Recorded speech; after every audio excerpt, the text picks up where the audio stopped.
Well, here we are in session number 15 of our series in Micah, looking this time at the last verses of Micah 5, Micah 5:10 through 5:15. I've got something that's been going around lately, so I'm hoping my throat will hold up. And if not, I'll have to do some editing so that you don't get too much of what I've caught. We'll try to keep you safe from that. Well, last time we examined Micah's take on the vindication and the exaltation of Israel. Particularly, Micah is speaking mostly now to Judah, but he's speaking as if the nation were reunited, which, of course, one of his major points is that one day Israel will be reunited as intended originally at least. So today we're going to finish chapter 5, and we'll consider Micah's description of the coming purging and purification of Israel. Purging and purification means something's got to go that is corrupt and bad. So this will be discussing some measure of the judgment that's due Israel as discipline. It's not going to be necessarily pretty all the time. In verses 10 to 15, we might believe that Yahweh is speaking to an evil, powerful, pagan nation, one bent on world domination, and those nations that do look for worldwide domination essentially end up always rejecting Yahweh. So this will be an evil, powerful nation that is in opposition to everything Yahweh stands for. The key is the phrase that we're going to see, in that day, referring, of course, to Christ's return. Actually, the story interrupts the description of the remnants and Israel's exaltation and returns all Israel's enemies, all by way of Messiah's victories as the warrior king of Israel.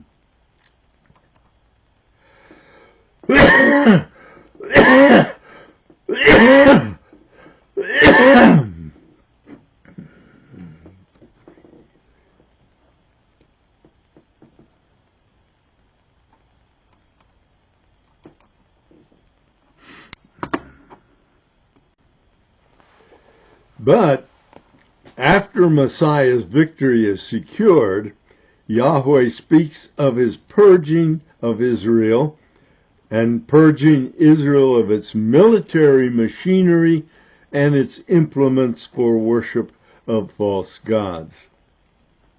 So we're going to take a look at that. It is of and to Israel that God was speaking, action that awaits the future date of Christ's return. But this purging may also relate back to something that Micah had said in chapter 4, verses 1 through 4. And as usual, let me go back and review that with you. And it will come about in the last days that the mountain of the house of the Lord, that's Zion, and is Jerusalem in particular, will be established as the chief of the mountains, top dog. It will be raised above the hills, and the peoples will stream to it. So he's now talking about everyone wanting to go to Jerusalem. And many nations will come and say, "Come and let us go up to the mountain of Yahweh." and to the house of the God of Jacob, that he may teach us about his ways, and that we may walk in his paths. So at some point after Christ's return, all nations essentially will want a piece of Jerusalem, wanting to know God so that they can walk in his law. For from Zion will go forth the law, even the word of Yahweh from Jerusalem. So, there we go. Micah's already talked to us about that day coming. So let us now go back. Let me finish where I was. This is verse 3 of chapter 4. And he will judge between many peoples and render, this is Messiah now, will render decisions for mighty distant nations. Then they will hammer their swords into plowshares. Excuse me, no need for instruments of war anymore. And their spears into pruning hooks. Nation will not lift up sword against nation, and never again will they train for war. So this is a point at which war ceases forever. And each of them, verse 4, chapter 4, verse 4, and each of them will sit under his vine and under his fig tree, with no one to make them afraid. They'll be sitting in their own area of town, their own area of Israel, completely at peace and secure. For the mouth of Yahweh of hosts has spoken. So, all of that goes to say that there's going to be a time after Christ's return, sometime after, because it is going to be war immediately after his return, but eventually there will be a point of time in which war will cease. And everyone, essentially everyone, most everyone, however you want to say it, will be looking to follow Yahweh. Micah 5:10. Let's start back onto Micah here. And it will be in that day, declares the Lord, that I will cut off your horses from among you and destroy your chariots. We said this sounds like Yahweh speaking.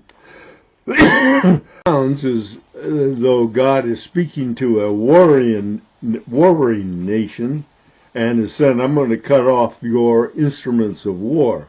But that's not quite true here, I don't believe. I think he's talking now to Israel, in fact, and saying, I will cut off your horses from among you and destroy your chariots. So he's telling Israel that they're going to lose their instruments of war. So when does this verse and section refer? What specific period of time? Well, I think it refers to just before the Messiah's battle begins, or to the point peace eternal begins. One of those two, for sure. But it will be sometime after Christ returns. And God is going to say, I will wipe out your chariots, your horses, which are principal efforts or implements of war. So, what is this that Micah is saying then? The removal of horses and chariots, prime instruments of war? Well, the Old Testament makes it clear that Israel was, in fact, never to put faith in or gather those instruments of war. Let's go back and look at Deuteronomy 17, verse 16. And this is Yahweh speaking about Israel's king. This was before Israel had a king, Actually, that isn't true because Yahweh was Israel's king at this point, but is speaking to the future when Israel would demand having a human king. So here we go, verse 16 of Deuteronomy 17. Moreover, he, the king, shall not multiply horses for himself, nor shall he cause the people to return to Egypt to multiply horses. Since the Lord has said to you, you shall never again return that way. So that tells you they were not to build up a big collection of horses which could be used for war. That wasn't where their faith was to be. But the command was not particularly well followed. Let's look at 1 Kings 10, verses 26 and 28. Now Solomon gathered chariots and horsemen, and he had 1,400 chariots, 14 as compared with 0, and 12,000 horsemen. So how many horses did he have? We're not told at this instant. And he stationed them in the chariot cities. So there were cities, into which these chariots were stationed as points for entering into the defense of Israel. And with the king in Jerusalem. So the king had some himself. Also Solomon's import of horses. So this is the time of Solomon we're talking about. Solomon did go off the wagon there for a while. Also Solomon's import of horses was from Egypt and Kue, and the king's merchants procured them from Kue for a price. So Solomon had his people out doing the bartering, getting horses from Egypt, which he was told not to do, and from a place called Kue. And prior to the Babylonian attack, we see in Isaiah 2:7 another comment relative to this. Their land has also been filled with silver and gold, and there is no treasure, no end to their treasures. Their land has also been filled with horses, and there is no end to their chariots. And Zechariah, speaking of the last days, says pretty much the same thing. This is Zechariah 9:10. And I will cut off the chariot from Ephraim. That's the northern kingdom, of course. And the horse from Jerusalem. That would be Judah. And the bow of war will be cut off. And he will speak peace to the nations. This would be Messiah. And his dominion will be from sea to sea, and from the river, that'd be the Euphrates, to the ends of the earth. So Zechariah is prophesying a time when these instruments of war will be no more. There will be peace being spoken to the nations, and of course the Messiah will be reigning with a iron scepter, is said in Scripture. So he will be dominant, and his desires will be met. And so he said, and Israel is going to have dominion over the entire world through the reign of the Messiah. So, again, are the instruments of war to be removed before a war is to take place, or after a final peace is obtained? I think I've already told you excuse me, which of those I believe is correct. Now things begin to get a bit scary or confusing as we move along in Micah, going to Micah 5:11. Micah writes, I will also, and this is speaking for Yahweh, I will also cut off the cities of your land and tear down all your fortifications. So what's he saying here further? I'm going to say that you do not need high walls for protection. You don't need fortified cities to be roadblocks for those trying to tear down Israel and get to Jerusalem. He says, I'm going to take care of all those things. The cities of focus here appear to be one of three types. Either walled cities that represent strong resistance to attack and to siege. Fortresses or strongholds which have the same purpose, although they might be different in nature. Or cities which are primary centers supporting worship of false gods. We haven't got to the false god yet, but we're going to. So keep that in mind. The latter choice seems possible because of the next three verses of Micah. Let's look at verses 12, 13, and 14. So let's look at Micah 5, 12, 13, 14. I will cut off sorceries from your hand, and you will have fortune tellers no more. I will cut off your carved images and your sacred pillars from among you, so that you will no longer bow down. Bow down to what? To the work of your own hands. I will root out your Asherim from among you and destroy your cities, those that are centers, I think, at least it seems to me, the cities that are centers for Asherim worship or other forms of pagan worship. So, God has not only told Israel that they're going to be purged of war implements because there'll be no need for it, and it says also he's going to purge them from all false god worship. So he said that's coming. That's part of the preparation for eternity future. It's part of the preparation for the 1,000-year, the millennial reign of Messiah.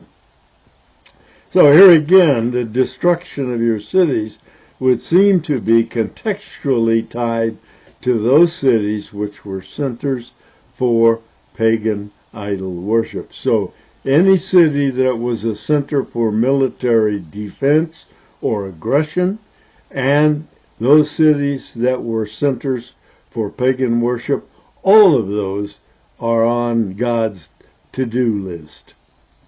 Micah spoke of this also earlier, back in Micah 1:5. All this is for the rebellion of Jacob and for the sins of the house of Israel. What is the rebellion of Jacob? Is it not Samaria? What is the high place of Judah? Is it not Jerusalem? He's saying your two capital cities are the main focus points for idol worship and for the decisions concerning war, because they're also the capitals of both the northern and the southern kingdom.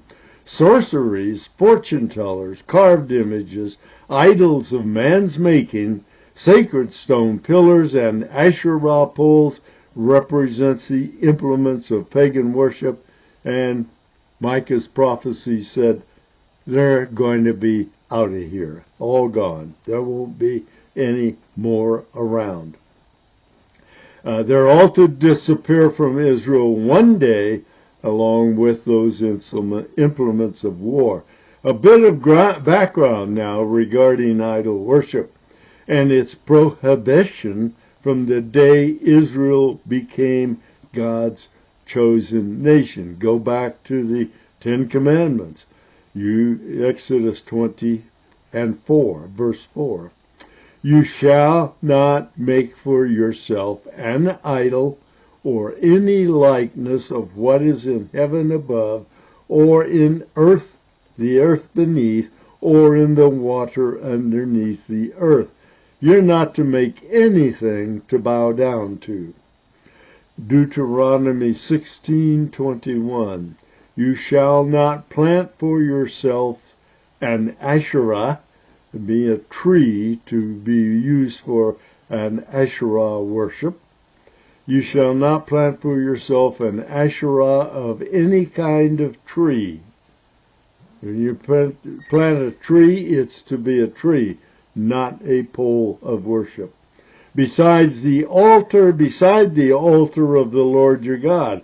In other words, don't plant trees near an altar that you say is an altar to Yahweh, which you shall make for yourself. So he's saying, don't do it. Don't go there.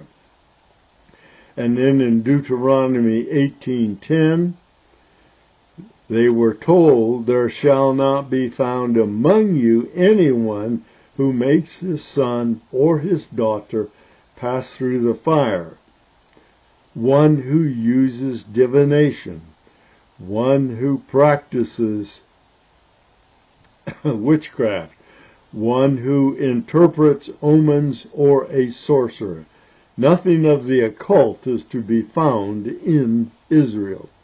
2 Kings 21:6. And speaking of one of the kings, and you'll have to pardon me right now, I can't remember which one it was, maybe Manasseh. 2 Kings 21:6 says, and he, the king, made his son pass through the fire. He practiced witchcraft, he used divination, and he dealt with mediums and spiritists. He did much evil in the sight of the Lord, provoking him to anger. So even though the kings were said, this is not to happen in Israel, one of the kings himself was responsible for violating that commandment. 1 Kings 14:20. For they also built for themselves high places and sacred pillars, and Asherim on every high hill, and beneath every luxuriant tree. Every place they could possibly make and set up for pagan worship, they were doing. That's how rampant the problem was. Hosea 10, we're switching back to the northern kingdom now for a moment, verses 13 and 14. You have plowed wickedness, northern kingdom. You have reaped injustice. You have eaten the fruit of lies, because you have trusted in your way, in your numerous warriors. And this was the time, remember, when the northern kingdom was prosperous and strong. Not spiritually, but physically and militarily, they were strong. Therefore, a tumult will arise among your people. All your fortresses will be destroyed, as Shalman destroyed Beth Arbel. Shalman, as I recall, was a king of Assyria. He destroyed Beth Arbel on the day of battle, when mothers were dashed in pieces with their children. And then even to Isaiah 47, verse 12, stand fast now in your spells and in your many sorcerers. He's talking to the people of Israel, actually Judah in this case, with which you have labored from your youth. In other words, he said, you've been doing this for a long time. Perhaps you will be able to profit. Perhaps you may cause trembling. And Jeremiah 27:9, but as for you, Do not listen to your prophets. These would be false prophets. Your diviners, your dreamers, your soothsayers, or your sorcerers, who speak to you, saying, you shall not serve the king of Babylon. These were people saying, don't sweat Babylon. They're not going to come here. They're not going to tear us apart. We have the presence of Yahweh in the temple in Jerusalem. They were using the temple as a magic spell or charm, if you please. Nahum 3:4. All because of the many harlotries of the harlot, the charming one, the mistress of sorceries, who sells nations by her harlotries and families by her sorceries. So all these guys were speaking against the occult and the false god worship, saying, you're going to pay a price for this one day. So the prohibited activities began very early and never ended completely. Yet. And we got to keep adding that word yet, because there's coming a day, that's what all these prophets are talking about. There's going to be coming a day excuse me, going to come a day when these things will end. In fact, those activities, the sorcery and those kinds of things, continued through the Great Tribulation. You can read about this in Revelation. Revelation 9:21. And they did not repent of their murders, nor of their sorceries, nor of their immorality, nor of their thefts, nor of their sorceries, nor of their immorality, nor of their thefts. So even in spite of the Great Tribulation and the pain of that, the writer John here is saying, Israel, you have not repented of any of these things. And sorcerer, immorality, and sorceries are in there. So this idea of false worship has been historically always in Israel. And this is all in contrast again. Let's go back, take one of the very early commands from Yahweh. Leviticus 19:2. I'm becoming more a fan of Leviticus all the time.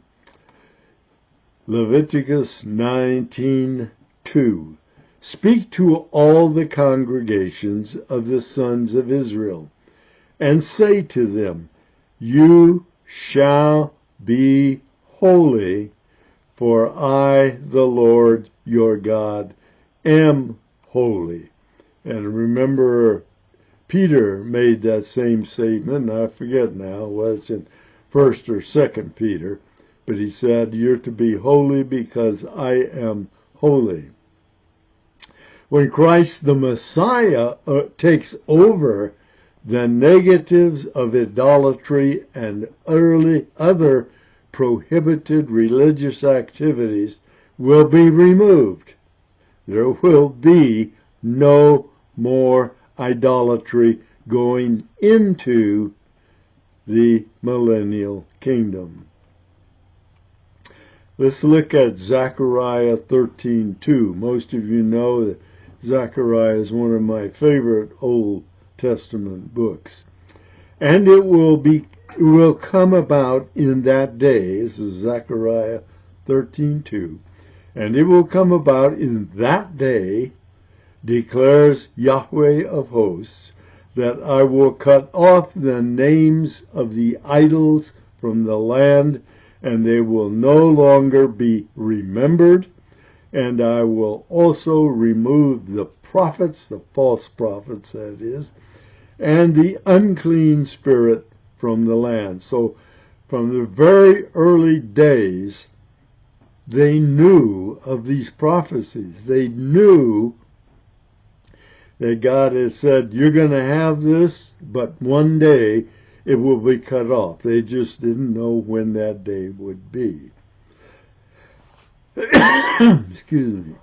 Idolatry, which is, again, false prophets, demons, all of those, idolatry, false prophets, and demons are going to be cleared from the land by the rule of Messiah the King. And Hosea had seconded that idea in the northern kingdom. Back in Hosea 14:3, Assyria will not save us. In other words, we can't have any alliance that's going to save us. We will not ride on horses. We won't have any horses. Nor will we say again, our God, to the work of our hands. He said, we're going to no longer have idolatry. For in thee, Yahweh, the orphan finds mercy. So, what do we have? We have an end to implements of war and cities resistant to attack. We're going to have an end to all implements of false worship. The first, the one about the implements of war, may reflect either removal of war armaments so that Israel would rely on Yahweh for their protection, or the removal because of that the peace had already begun and war was no longer a concern. So, either way, Yahweh says, I'm going to deal with all of those implements of war so that either you trust me solely for your protection, or because I have already given you eternal protection. The second may be seen in both war and peace settings. Spiritual strengthening so that Israel would become a powerful tool in God's hands, a powerful spiritual tool in God's plans. Setting a spiritual situation so that Israel would remain permanently faithful in the time of peace. And how was God to maintain the utopic-like conditions? Well, he tells us that in Micah 5:15. And I will execute vengeance in anger and wrath on the nations which have not obeyed. Yahweh says, I'll take care of anyone who does not want to be in a state of peace, does not want to be worshiping me, and does not want to keep you as number one in the world. Any nation that does not follow God's plans will be subjugated through Yahweh's anger and wrath. Peace will thus be guaranteed and permanent. Yahweh will see to it. Christ will see to it. Next time, we're going to step out of chapter 5 into chapter 6 and the third of Micah's 3 oracles. We'll see you then. Thank you. And thank you for putting up for a throat that does not want to keep